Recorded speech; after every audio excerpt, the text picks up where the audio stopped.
Good morning to everyone joining us from the United States, and good evening to all those joining us from South Asia. My name is Sahar Khan, and I'm a Senior Fellow and Deputy Director of the South Asia Program at the Stimson Center in Washington, D.C. Last week, Pakistanis voted in a highly anticipated election. The country's most popular leader, former Prime Minister Imran Khan of Pakistan Tehreek-e-Insaf, or PTI, remains jailed and was banned from running. Over the past few months, we've seen the military establishment crack down on PTI politicians and supporters, and many analysts believe that this would mean a low voter turnout. But on Thursday, February 8th, Pakistanis came out and voted, creating a surprising result. In the first time in Pakistan's troubled political history, independent candidates secured the most seats in parliament.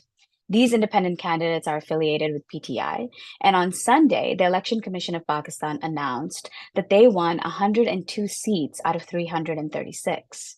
The Pakistan Muslim League Nawaz Party, or PMLN, headed by former Prime Minister Nawaz Sharif, came in second with 75 seats, and Pakistan People's Party, or PPP, won 54 seats.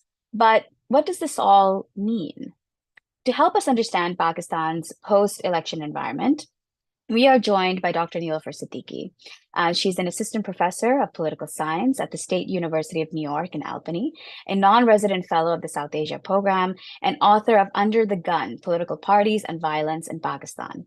Also joining us this morning are Dr. Sara Khan, who is an assistant professor of political science at Yale University, and Dr. Farhan Hanif Siddiqui, who is an associate professor at the School of Politics and International Relations at Quaid-e-Azam University in Islamabad. Niloufer, I'd like to start with you. You have a timely new book out which explores dynamics within and among political parties in Pakistan, including coalition building and political violence.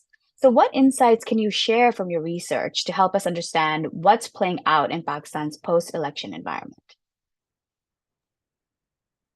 Thank you so much, Sahar. Thanks for the introduction. I'm really happy to be here, both talking about the recent elections in Pakistan and highlighting my book in the process. But first, I wanted to acknowledge that the results from last week surprised me in many ways, and I'm really still trying to make sense of what they mean for partisan politics, what they mean for civil-military relations, both today and in Pakistan's future. So perhaps my comments today will be a little bit more exploratory than I might have initially imagined or predicted. Having said that, though, I wanted to focus on a few key areas, all of which I think highlight some key takeaways from my book, albeit indirectly. And first, I think it's worth discussing what these results from Thursday mean for party voter linkages and the nature of party support, which is a key independent variable in my book that I argue helps explain party strategy more broadly. And we saw voters cast their vote, as you mentioned, for PTI-affiliated candidates in a relatively large scale, at a relatively large scale last week, despite the fact that the party was unable to campaign effectively, that its election symbol was taken away, that its leader was in jail. And all of this is truly remarkable, and I think should make us stop and think about what we know about political and voting behavior in the country. Now, to be clear, we aren't really able to distinguish between whether the vote was effectively pro-PTI in nature or whether it was an anti-incumbent vote. And I think this is a point that is important, and I'll come back to, because we can't or we shouldn't underemphasize the economic situation in which the elections took place. Or thirdly, whether this was really a symbolic anti-military vote. And I'm sure there was really a combination of all three of these at play. But I wanted to focus briefly on the portion of the vote that was pro-PTI in order to try and make sense of this phenomenon. So for a long time, scholars of Pakistani politics, but also Pakistani political parties themselves, have taken for granted that much of Pakistan's citizenry is mired in patron-client relations, relying on local elites or electables to win seats for the party, or basing their vote choice on their kinship group or biradari, and in doing so lacking autonomy over their own vote. So many parties continue to believe that votes can be bought, or that bringing on the right elite as a candidate will make up for the party's lack of clear mandate, lack of clear policy, ability to perform, or to invest in direct linkages with voters. The PTI, too, as we all know, has relied on these traditional forms of voter mobilization, relying heavily on electables despite their stated mandate to the contrary. But I think what these elections have brought into sharp focus is that while the role of electables has remarkable staying power, especially in certain parts of the country, these traditional power dynamics are also starting to feel pressure. So in particular, we have seen the role of the local elite change as urbanization severs the economic link with feudals, as well as the increasing Islamist influence in some areas challenges biradari ties. And there is considerable evidence, at least since 2018, but probably earlier, that the average voter in Pakistan appears desiring of change, as well as some form of true representation. And along with urbanization has come other necessary changes, particularly the central role that political machines have had to play in transmitting information about citizen preferences up the ladder to party leadership. And perhaps also this is all due to an overall younger vote bank. So famously, 44% of Pakistan's voters are between the ages of 18 and 35, as well as the ubiquitous presence and use of social media. But whatever the case, I think we are really starting to see the limits of some older, persistent explanations of voting behavior in the country. And so I suggest that along with this continued reliance on electables, and I will return to this issue, the PTI also chose successfully to simultaneously invest in rhetoric, craft a narrative and ideology, make inroads in various populations using various technologies. And their performance, I think, points to the fact that to succeed in today's Pakistan, you really need to pursue both of these strategies. To be sure, the PMLN and its coalition partners were incumbents in a truly desperate economic situation. In any other environment, we would have expected them to lose. And while there's no counterfactual for us to observe, many believe, myself included, that had the 2022 vote of no confidence never happened, Imran Khan would himself likely have faced defeat if elections had been held on schedule. But especially given this, it is all the more striking to me that the PMLN took its presumed win in this elections for granted. It paid no attention to what is clearly a growing ideological movement against dynasties, against the status quo, a movement that is desiring of economic growth, and the PMLN offered no economic plan. Whether we believe it or not, Khan's continued focus on anti-corruption as his party mandate also helps provide some economic rationale for choosing his party. It's very simple. Don't choose the corrupt leaders, we won't have an economic crisis. So to summarize this now long-winded point and move more briefly to the next point, we are seeing important changes in the relative autonomy of an individual voter in making demands of politicians and electoral candidates. And by extension, this has meant that the voter is showing some autonomy vis-a-vis the military and its supposed desires, which I think is a huge silver lining of the events of February 8th. Now, on to the second point. And while I've suggested that there is evidence that the PTI's voters are starting to feel real links to the party in many places, it is also clear, as I suggested, that the PTI still relies heavily on local electables and does so in part to compensate for its weak party organizational structure, which is the other key variable that my work highlights. And this is an important reminder for us that unfortunately the PTI is not an actor on whom one can pin their democratic dreams and aspirations. And in particular, I suggest that where a party is organizationally weak, which is the case for most parties in Pakistan, we find that they frequently have to make decisions which might not always be ideologically congruent with their stated mandate, but which are nonetheless necessary because of purposes of vote gain. So this means that the party often cannot fully commit to an ideology or mandate because much of its character is defined by the candidates that it has running for it. So to give just one example, the Pakistan People's Party, or PPP, as we know, has a leadership who employs center-left rhetoric and is perhaps the most overtly pro-minority, pro-sectarian minority, pro-religious minority of most parties. But for a long time, it had contest on his behalf an individual who was known for forced conversions of Hindu girls in Sindh. And so there was a clear ideological divide between its stated mandate and the type of candidate who represented it in parliament. The other thing that weak organizational structure means is that candidates are more likely to switch parties between elections, which makes the party more susceptible to pressure by institutions such as the military. So in the last day or two, we have already seen one PTI-affiliated independent switch over to the PMLN. And third, weak organizational party structure allows for dynastic families to remain at the helm. And these dynastic parties in turn mean that the parties are concerned often only with short-term strategic gain. And while Imran Khan himself may not be a dynastic actor, we have already seen reports that the PTI's choice for chief minister of KP is a man that embodies many of the characteristics that the PTI is supposedly standing against. And of course, to be clear, the causal arrow is complicated. So parties are weakly organized because the military has historically intervened in Pakistan, but their lack of organizational strength means that the military can continue doing so without facing significant pushback. And in this context, then, parties have had to enter into explicit and implicit arrangements with the military for decades. And here we find that the PTI is not fundamentally different in its core functioning from other political parties. And so I think while the PTI is very effective at oppositional politics, when it comes to actual governance and governance in office, we saw much of the same between 2018 and 2022, and we would expect that in the future as well. And what all of this means, and I'll end on this note, is that I think we should be prepared for a fair amount of instability going forward. And unfortunately, I think this is likely to include violence.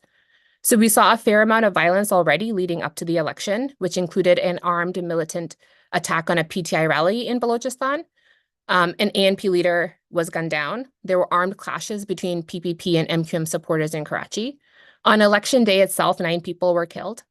And there have been reports since the elections took place on February 8th, that there have been reports that the state has responded with violence since the polls, allegedly in an attack against Mohsin Dawar, as well as firing at non-violent PTI protesters. In general, studies demonstrate that we can expect greater violence where citizens are more polarized. And I think given the likely inability of the parties to reach an agreement with one another, we are in for a rough and tumultuous next few weeks and months. So I'll end on that note. Thank you.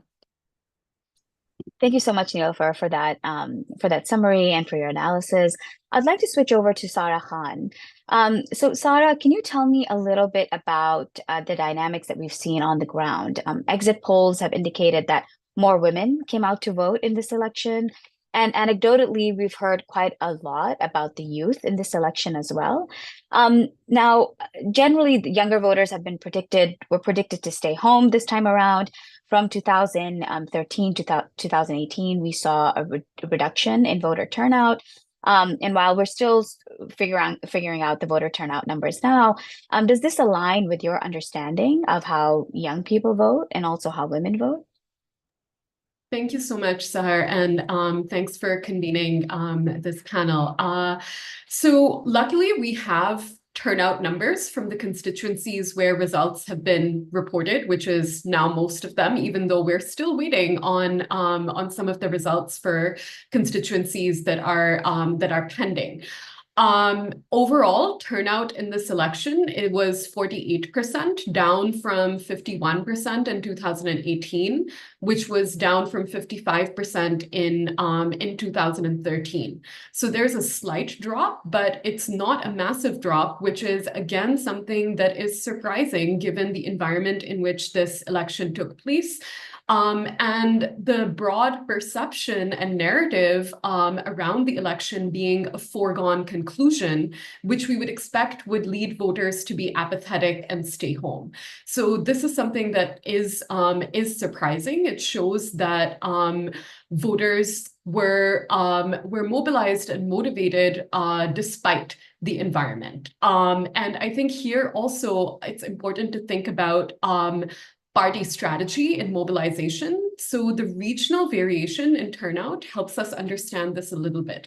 So the turnout in Punjab is down to 52%, whereas it was 57% in 2018. And there's some constituencies where we saw turnout up as high as 60% plus in 2018. If we look at KP, however, the turnout has remained relatively stable. If anything, there's a slight increase of 42%. It's 42% in the 2024 elections, up from 41% in 2018. So again, we see this kind of stability. In Balochistan, unsurprisingly, given the environment, we've seen a vast reduction in turnout, down from 42% to 35% in these elections. In Sindh, we see turnout down from 48% to 44%. Again, I think there's a few things to think about. One is, was the PTI especially successful in mobilizing turnout? I think that's part of the story. But also, was PMLN complacent about mobilizing their base? And the reduction in the Punjab turnout numbers would suggest that that is indeed part of the story. Unfortunately, Pakistan does not have great exit polls, which makes it difficult to say things conclusively about the composition of this turnout. And what we do have data on, however, is the gender disaggregated turnout. And even though we saw positive anecdotes and visuals of women turning out to vote, and they certainly did, this was not in higher numbers than in 2018 or 13. So the gender gap in voter turnout has actually remained stable at 9 percentage points between 2018 to 2024. So in 2024, male turnout has been 52% among men and 43% among women. And I would say that this is the part of the turnout story that I'm absolutely not surprised by, because in order for women's turnout to increase, we parties making a concerted effort to mobilize women voters and reach out to them. And this is something where no party has changed their approach or strategy over the past few elections. Women in surveys that we've done around the elections, women are consistently less likely to report that they're being reached out to by party workers or having contact with party activists. In a sense, parties are leaving unmobilized votes on the table in their failure to do this. In several cases and constituencies, the margin of victory is smaller than the gender gap in voter turnout, which is all to say that parties have something to gain by mobilizing women voters, but they're simply failing to do so. When it comes to youth, it's a little harder because we actually don't have these numbers disaggregated by age in terms of the official turnout numbers. And in the absence of great exit polls, again, it's hard to make statements right now about the youth voter turnout. But again, I think this is in part a composition story, and also in part a story of failure on the PMLN's end to mobilize turnout overall, and perhaps also to turn out the youth vote. Thank you so much, Sara. That was really, really helpful. And for our online audience, if you have any questions, please put them in the chat and I'll make sure to ask them. But before I actually turn to you, I would like to turn to Farhan Siddiqui. So Farhan, as political parties currently try to form a coalition, wheel and deal, can you talk a little bit about the impact this election has on Pakistan's foreign policy and economic policy? Thank you, Seher. Thank you for having me. It's absolutely brilliant to be part of this panel. So I think there are three key areas or challenges, if you will, where the new political dispensation has to contend with in terms of foreign and security policy. So the first relates to tailoring Pakistan's foreign policy in order to achieve intended economic growth and development. Niloufer spoke about how anti-incumbency sentiment was a reflection of how the Pakistan economy has fared under the PDM. So I remember when the PTI government was in power and the Pakistani economy started to show serious weakness, that a lot of this argument was attributed to the fact that this is a new party, these are inexperienced politicians. We need the experienced politicians, for example, from the PMLN or other parties to put the economy in a correct direction. But under the PDM government, the Pakistan economy just tanked. So growth rate, GDP was at 1%. The manufacturing was in the negative. Inflation today in Pakistan is at a very high. So I think the most important element or the most important policy initiative for the new political dispensation would be to tailor all of this foreign policy to achieve economic growth and development. And I think the sad bit or the unfortunate bit about it is that none of these political parties, whether it's the PTI, PMLN, or PPP, are willing to have a conversation about the deep structural reforms that are needed in order to put the economy forward. So in terms of our elites, I think there's this very simple, casual, lazy reliance on foreign investments. So that can come through CPEC, for example, or in recent months, there was this news about how a new investment agreement is being done with the GCC countries. So I think if you look at the PTI and the PMLN and PPP manifesto, there's a huge concern about how geoeconomics is the way forward and that we have to center it. But I think the kind of initiatives that need to be taken, I think there's a huge challenge whether those deep structural economic reforms can be taken by the new government.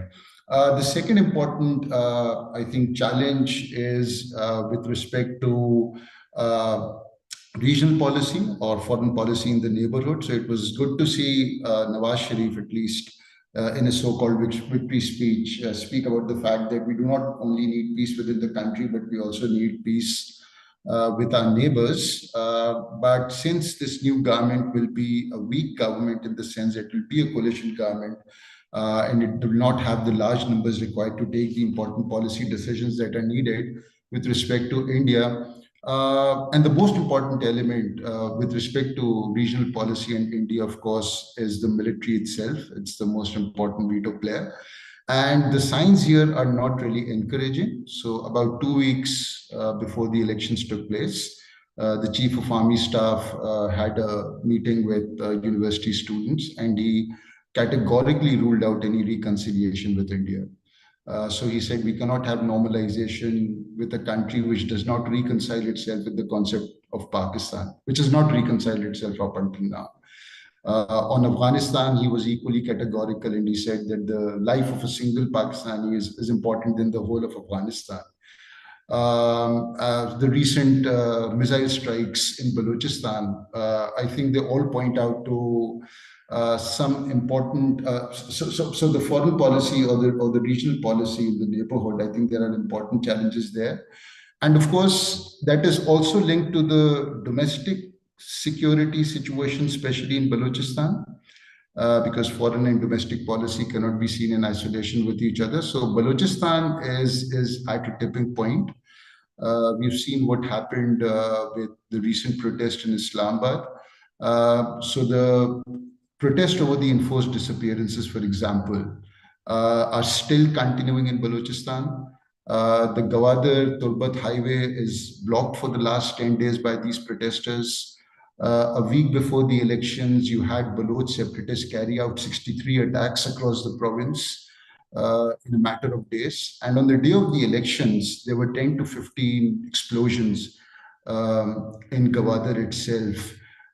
So the point that I'm trying to make is that the perceptions of the political elite, the military elite, as it exists today in Pakistan, is to blame all of this on Pakistan's enemies, whether they are in India, whether they're in Afghanistan, whether they're in Iran. And as long as these policy elites continue to blame Pakistan's domestic security wars onto external agents or external enemies, I think we cannot find the momentum for peace, despite the rhetoric, if you will, on the part of political elites and leaders that this is what we want to do. So that will be a challenge. And the final important challenge for the new political government would be to hedge or navigate between the United States and China. So I think one area where a lot of momentum will be seen, which the government will direct its efforts towards, is reinvigorating CPEC.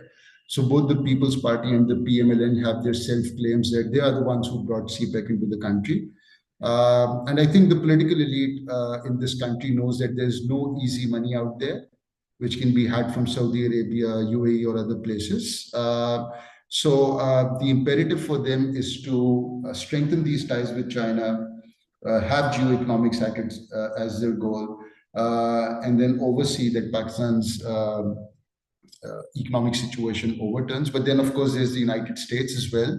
And with respect to the US, I think if you again read the manifestos of all the three parties, especially the People's Party and PMLN manifesto, there's this realization that minimal engagements with the US is the future of bilateral relations between both the countries. So the era of enduring strategic alliances, I think it's over. So what I think the government will try and oversee that it continues to, with the US, engage with trade or investments or education or people-to-people exchanges, clean energy, environment, and maybe satisfy the US that whatever it does with China, it does not come at the expense of American interest in the South Asian region. And that's where I'll stop. Thank you. Thank you so much, Farhan. That was also really, really insightful.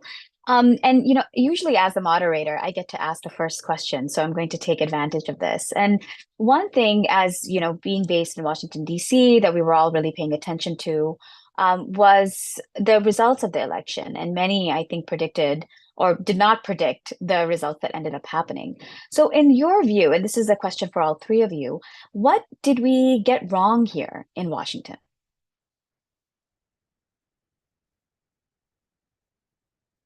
Niloufer, do you want to start?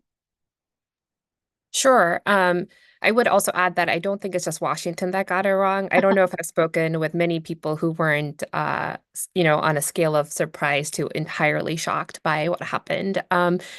My sense is part of it was as I alluded to in my remarks, a failure to take the Pakistan citizen seriously in a way, to recognize that people were going to go vote their intention. I think this manifested both in the voter turnout was not exactly very high by, modern Western standards, I might say, but perhaps still higher than we might have predicted. So just what Sarah was talking about, even people who turned out maybe at higher numbers that we would have expected. And then a lot of the other ways in which the PTI received votes, I think that people might have predicted, given the concerted campaign against them in the weeks and months prior to the election, that would have made more of a difference in how people voted. And then I think the final point, and this is just again reiterating Sarah's point, which is that the other non-PTI political parties also took for granted that given the establishment's backing and the lack of level playing field that had been created in their favor, meant that they did not need to reach out to voters, either to get them to turn out or in the midst of this economic crisis, as Farhan said, show that they had some economic plan for stability.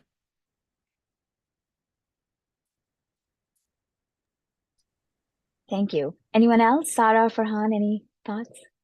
Sure. I think I agree with everything Niloufer said. And to that, I would just add that I think all too often the primary frame for analyzing Pakistan politics, rightly so, is civil-military relations. And if you thought about the results of the elections from that perspective, I think certainly there was a perception of a foregone conclusion. And I think we failed both to take the Pakistani voter seriously, but also parties' mobilization strategy seriously. And I think what we've seen in terms of turnout is that parties' mobilization strategies, both their success in mobilizing their base and their failure to mobilize their base really, really matters. And that is an important factor in thinking about the results of the election. Thank you, Sarah. So I have, keeping that in mind, I actually have a few questions here from our audience about voter turnout, voter behavior, and patterns. And one of them is that given the disparity between economic indicators and voting patterns, particularly for PTI and PMLN, why do people appear to ignore poor performance while casting their ballots? In other words, what kind of issues are really important to them when they are voting? So I'll leave it here and then I'll ask my other question. Any takers? Yeah, maybe I can go ahead. I think Yes, there please. was so there was widespread sympathy, for Imran Khan for the persecution that came to the party in the last year or so. Sarah rightly spoke about the civil-military relations side of it. I think this time round, the PTI voters were really mobilized in the sense, that they had it. The social media machinery was very active, and they were able to mobilize the voters the way that they did. I think this time round, I think economic conditions also played a key role. So you can speak about the populist wave in the country. You can speak about the sympathy for Imran Khan, and all of that is completely true and correct.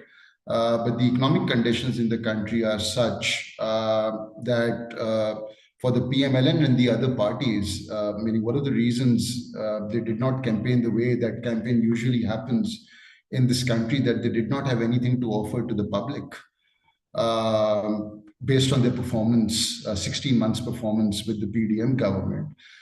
So I think the anti-incumbency, that manifested with the performance of the PDM government, I think that was also a key factor in the way that the election results turned out the way that they did. Yeah. If I could just add to that, which I agree with, I also think that in a way, the economic aspect of the election was the least surprising, because we should have expected an anti-incumbent effect, and that is effectively what we saw, right? And then I think if you look at the survey data from right before the vote of no confidence, it was becoming really apparent that Imran Khan was starting to lose popular support. And I think one major reason he was starting to lose popular support was because of the economy. And what the vote of no confidence did was it basically shifted the blame of the economy onto the PDM. And then, as Farhan rightly said, the PDM also did not magically do anything positive with the economy, as many might have expected. And in fact, the economy grew progressively worse. So I do actually think that in this case, the voters are very rational, and they are placing the blame of the economy on the person or the party that is in power at the moment. Now, if we are to, ask the voter to try and understand like long-term macroeconomic performance and be like, well, this party took this decision 6 years ago and we're going to see the effects, et cetera, or the floods happened. I mean, I barely understand some of those issues, so I don't think that that is something that we can expect of the average voter, right? But I don't think that that means that the voter isn't being rational or putting the blame where we would expect the blame to fall. And Yes, Sarah, go ahead. We add to that we see this pattern of voters punishing for poor performance, but I think that the tragedy is that we don't see a concerted debate about the alternative policies among parties to improve this. So that is not part of the discourse. And so we might not see the counterfactual of rewarding for the promise of better performance, because all parties make this promise without connecting it to actual policy measures or being concrete. And so parties very strategically avoid getting into the details of the connection between policy and performance. So it's no surprise that that voters are also lacking in making those connections, because parties are strategically avoiding it themselves. That's an excellent point, Sarah. And I think what all three of you have basically alluded to is this idea that the Pakistani voter has agency, but this is agency that somehow we've been missing or we haven't given as much importance to. So with this election results in mind and how exactly the coalition will unfold and Pakistan's economic problems, I have a question for all three of you about Imran Khan's popularity. Now, he does remain Pakistan's most popular leader, but he remains imprisoned. So my question is really, in your view, what does this election and how the independents have secured more seats, what does this mean for PTI's evolution? And also, in your view, how will the military establishment deal with PTI's victory, if I can put it in quotation marks? I'd love to hear from all three of you about sort of the internal institutional weaknesses or capacities that we're seeing in that regard. And I'll let Sarah go first. Sure. So, I mean, I think that this is an interesting juncture for the PTI, which has seen kind of transformations at different points in time. The biggest one kind of being in the lead up to the 2018 elections, which in terms of its internal organization and candidates started to look like other parties, right? And so there's an understanding that to come to national power, it's hard to do so without some kind of appeasement of the military or some kind of backing of the military, which was definitely the case in 2018, even though that, of course, changed. But in terms of candidates, drawing on this pool of electable candidates rather than the strategy of building grassroots leadership. So this switch of the PTI happened between 2008 and 2018, I would say. And now I think it's in an interesting position because this is a party where arguably some of the voters at least are attached to leadership and ideological narratives that the PTI has really projected also in the lead up to the elections. But many of the candidates are sort of long-term independent electable candidates. And so there's a disconnect between the narrative and the sector of Imran Khan's leadership that has mobilized voters and the actual people who have won office affiliated with the PTI. And I think this was a question for the PTI in 2018, and it remains one, how to resolve this disconnect between the mobilizing narrative and the candidate selection that is necessary to gain this kind of national level victory.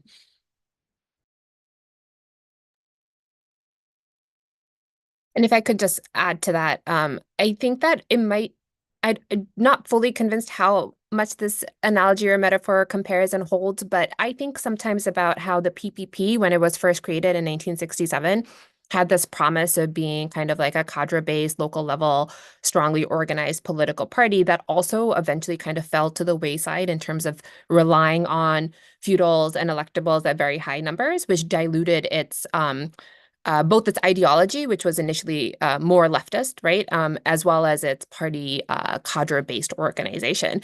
And I think that there are some parallels to be drawn here with the way in which the PTI first came into being in the 1990s and had this promise of being like so distinct from the other political parties and was focused on the cadres themselves, and how that has gradually lost space. And I think as the PTI has seen that it is successful in becoming more like the other mainstream political parties, in other words, more weakly organized, more reliant on the elites, it seems less and less likely to me that it is going to then invest in these strong organizational strategies. The only way in which I do think that it is that we might see a move away from these other, tried and tested methods of winning elections is if the voters hold, not just the voters, but the PTI supporters, the strong supporters that it has, holds the party to account. And the only way in which these voters and supporters are going to hold the party to account is if we let the party complete its term in office and hold elections on schedule, and then voters can vote their intention, right?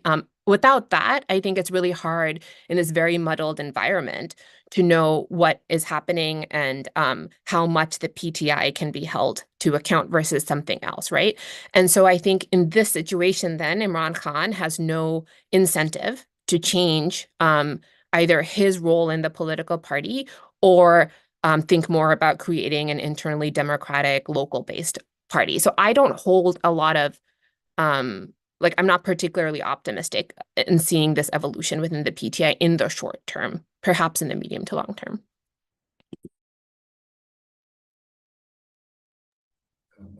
Very quickly, so how has the PTI evolved? I think what the PTI has done, and this is a trend in Pakistani politics, something which has never happened before, is to deepen the resentment against the military in Punjab, which is the seat of political, military, and bureaucratic power in the country. So this is a trend which started in 2017 when the Panama judgment came against Nawaz Sharif.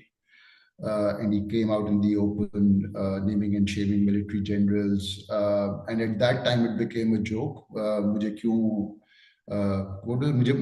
क्यों हटाया? And a lot of PTI voters and a lot of people affiliated with the PTI, you would talk to them and they would tell you that the military is the only institution which has held the country together. So it is wrong of Nawaz Sharif to blame the military for its interference in political processes. But what has happened in the last year or so, that resentment against the military and Imran Khan's speeches against the then chief of army staff and other individuals, that has deepened the resentment, the alienation, if you will, the respect, even the legitimacy, even of the military within the predominant province Punjab. So the reputational costs to the military, they have increased appreciably, and that too in Punjab, and that is unprecedented in Pakistan's political history. Thank you for all of your comments. I want to switch over to Afghanistan. I have a question here from the audience, which is if any of you could comment on how the elected government in Pakistan, once it's determined, of course, how they will react to thousands of Afghan refugees that are currently residing in Pakistan after the US withdrawal in July 2021. And do we see this new government also embarking on a policy of deportation? And the second part of this question has to do with the new government's potential relationship with the Taliban. In your view, is the new government going to interact with the Taliban in the same way that the caretaker government has, or will it be slightly different? And if so, how would you envision that to be? Farhan, can I start with you? I think one of the key policy problems, whether foreign and domestic in Pakistan, that they're very ad hoc, that they're taken at a moment in time, but they do not endure. So we had this, policy measure about Afghan refugees and illegal Afghan refugees, and they had to be deported back. And soon after, they were overshadowed by the protest by the bulge in Islamabad. And the entire discourse shifted from the Afghans to the bulge. Then we were speaking about cross-border terrorism emanating from Afghanistan, and how the TTP and other, they were being harbored by the Taliban government. And then the Iranian missile strikes took place, and Afghanistan was completely overshadowed by Iran. So I think with the new government, I think the thinking at the top, as I said during my earlier comments, is to see a lot of domestic security and political problems in Pakistan as a result of external involvement. And I think that external involvement argument, given the fact maybe that the new political coalition would be hard-pressed to bring the economic development, growth and prosperity that is needed to put the country on the right track. And as they continue to falter on it, I think this rhetoric with respect to Afghanistan, this rhetoric with respect to Afghan refugees, this rhetoric with respect to how Afghanistan is exporting terrorism into Pakistan, I think this will be how politics will run under the new government. Yeah.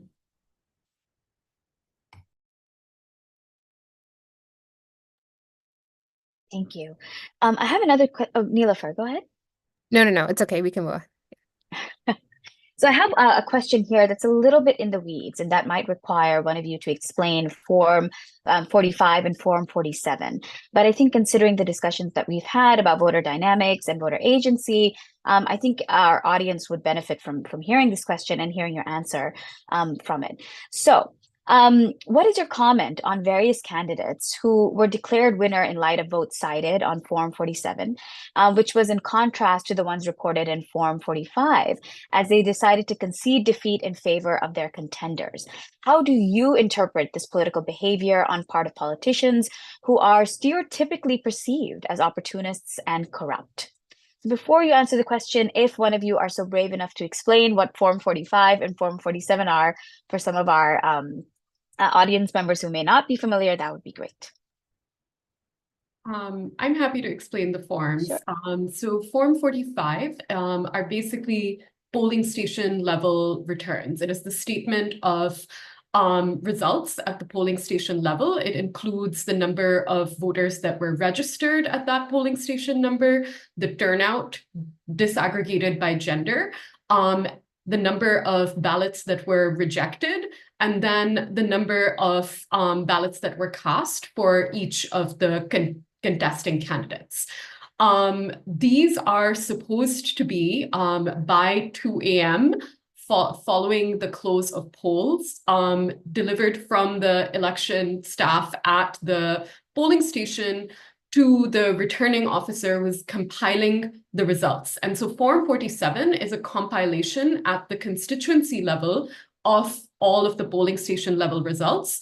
And so the final results on Form 47 are what is used by the Election Commission to say this is the returned candidate from the constituency.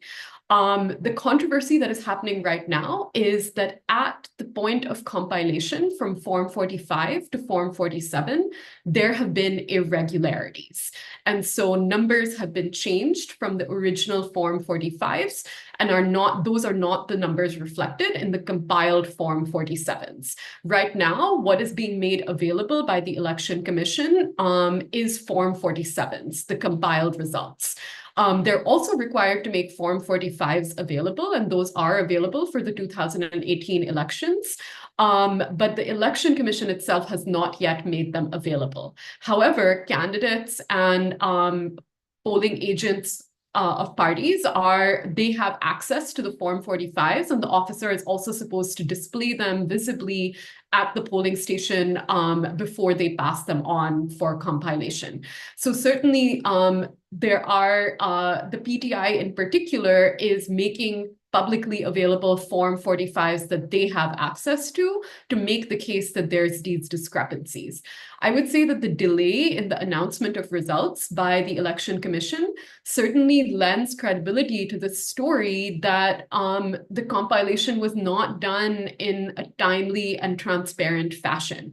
The independent watchdog, the Free and Fair Elections Network, which deployed more than 5,000 observers in this election, they have also said that in about half of the constituencies that they were observing, they were denied access to the compilation of Form 47 process. So there's certainly a lack of transparency here, and that is the basis on which a number of candidates are petitioning petitioning against the results as announced in the Form 47s.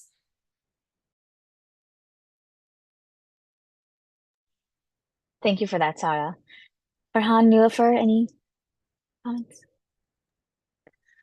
So just in terms of like the second half of that question, right, about what does it mean that some of these candidates are coming out and saying that, oh, like today Jamaat-e-Islami candidate, right, from Karachi, basically said that he doesn't believe that he won the seat, and there's that, which is really, I mean, it's striking, right? I mean, I think this is the thing about the election is there are lots of these small moments that are quite unprecedented, as we like to say, for what's happening in Pakistan nowadays. But I do think that for me, two things are important here. One is Sarah's point a little bit, which gets at the fact that the narrative has been lost about the transparency of these elections, right? Because of the decisions that were made in delaying results and so on.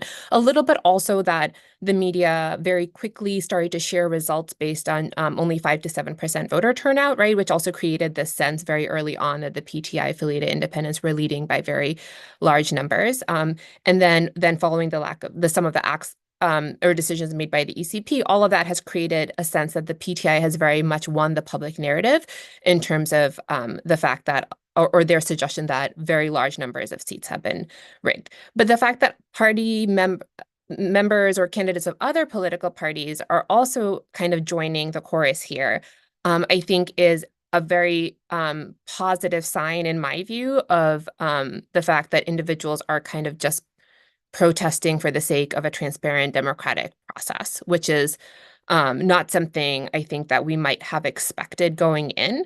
And I think that itself is kind of a positive development that we should also think about. Keeping that in mind, I have a question here basically about religious political parties. Now, in the 2018 election, we saw an increase in support for the TLP. This time around, I would love to hear from all of you about religious sentiment and religious nationalism. What role has that played in this election? Is it declining, increasing, or how is it manifesting itself as political parties are trying to form a coalition?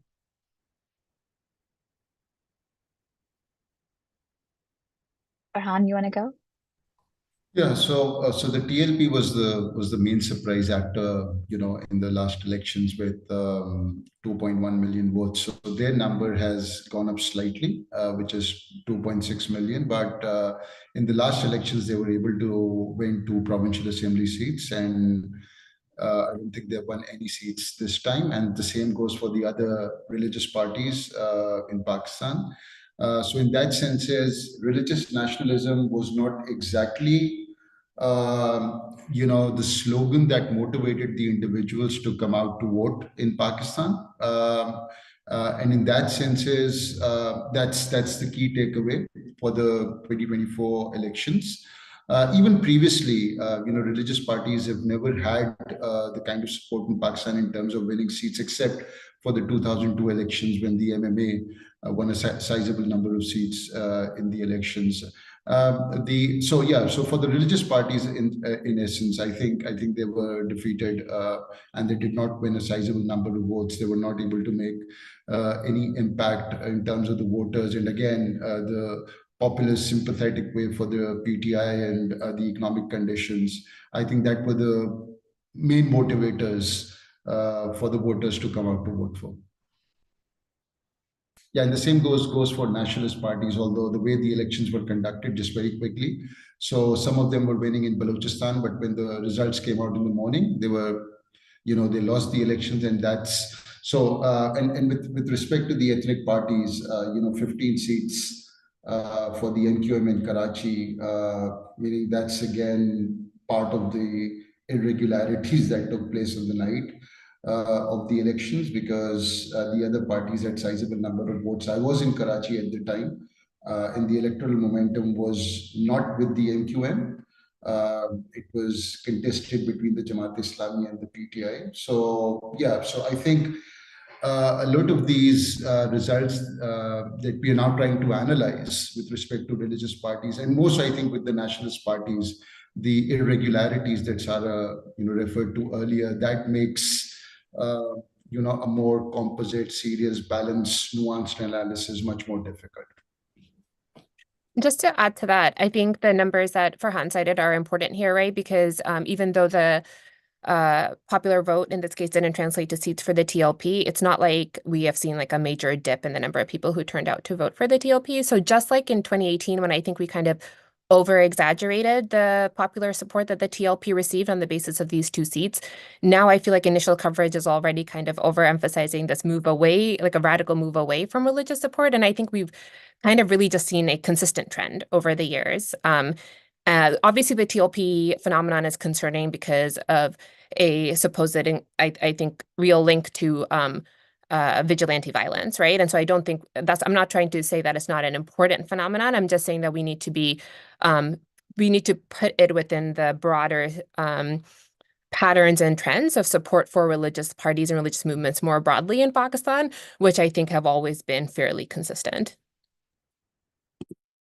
I would just quickly add that I think even when these parties do not win a seat in a constituency, they can get a significant share of the votes such that they can act as a spoiler for another party. And so absent winning seats, they may still have electoral influence. Yes, that's right. And one thing that I've also been paying close attention to is as things have been unfolding, of course, is Pakistan's overarching civil-military relationship, right? And I think it's fair to say that the military establishment has, more or less somehow always interfered in elections. This time around, as more and more cases are being filed by candidates considering interference and rigging. I had a question for you, and this might be our last question considering time, but I had a question for you, and a few other people in the audience also had a question about the military's role in Pakistan's politics. What does this election really mean? Will this give the military establishment pause to inner reflect? What does this mean about perhaps the establishment itself? What is your analysis of how the military institutionally and internally might want to reflect on these election results and the agency of the Pakistani voter? Niloufer, I can start with you. Sure. I mean, obviously, this is the big question and the hardest one to answer. I think it is very difficult to predict where the military goes from here. I think that it has been very clear since, after the events of April 2022, that there is a strong public move that is contesting the role of the military in politics in Pakistan, right? And I think that that has increasingly come on the streets. Now we've seen it kind of take place at the polling booth to some extent as well. And so I think the questions that lie ahead for the military include kind of a recognition, and as you put it, kind of like a self-reflection on what that means in terms of giving the voter the agency that they deserve, versus what it means for the relationship that they can now manage, either with Imran Khan and bringing him back into the fold, or whether they put their eggs within the former PDM basket once again, right? And I think that here we have actually like so many different moving parts, because the political parties themselves, all of them have to varying extents have room for leverage and negotiations to receive what they can, right? Whether that means the prime minister position, whether that means something else. And so I think that I not generally very good at predictions, and certainly on this issue, I don't think I would be able to have a good sense of where the military will fall. I think how things unfold in the next couple of days will give us a better sense.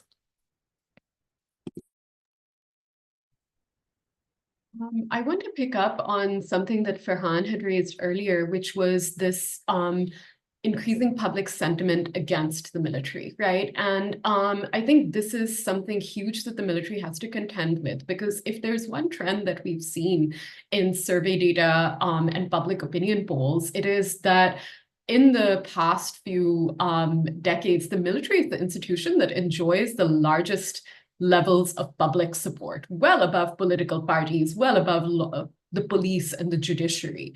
And so what we're seeing now, at least behaviorally, is a challenge to this perception of the military enjoying those levels of public trust. This is also something that is a challenge for political parties that in some ways know that they need some level of military backing for survival, and especially to survive in government, right? And so it's one thing to win an election, and it's another thing to survive in government.